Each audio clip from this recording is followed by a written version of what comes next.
মেহেরপুরে অসহায় ও দুস্থ মানুষের পাশে দাঁড়াতে পবিত্র ঈদ উল ফিতর উপলক্ষে প্রধানমন্ত্রীর ত্রাণ তহবিল থেকে শাড়ি বিতরণ করা হয়েছে। আজ বৃহস্পতিবার সকাল 10:30টার দিকে মেহেরপুর সদর উপজেলা মিলনায়তনে এ কর্মসূচির আয়োজন করা হয়। অনুষ্ঠানে প্রধান অতিথি হিসেবে উপস্থিত ছিলেন মেহেরপুর 1 আসনের সংসদ সদস্য তাজউদ্দিন খান।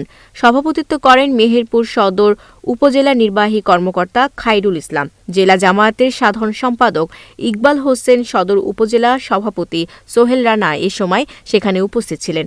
ঈদের নতুন শাড়ি পেয়ে সরকারের প্রতি কৃতজ্ঞতা জানান উপকারভোগীরা। সংসদ সদস্য তাজউদ্দিন খান বলেন, অসহায় ও দরিদ্র মানুষের পাশে দাঁড়ানো সরকারের একটি মানবিক উদ্যোগ। সমাজের পিছিয়ে পড়া মানুষের সহায়তা করা আমাদের নৈতিক দায়িত্ব। এর মাধ্যমে অসহায় মানুষেরাও নতুন পোশাক পরে ঈদ উদযাপন করতে পারবেন। এই কর্মসূচির আওতায় মেহেরপুর 1 সংসদীয় আসনে 700 জন অসহায়ের হাতে এই শাড়ি তুলে দেওয়া হয়। Desk report, news flash 71।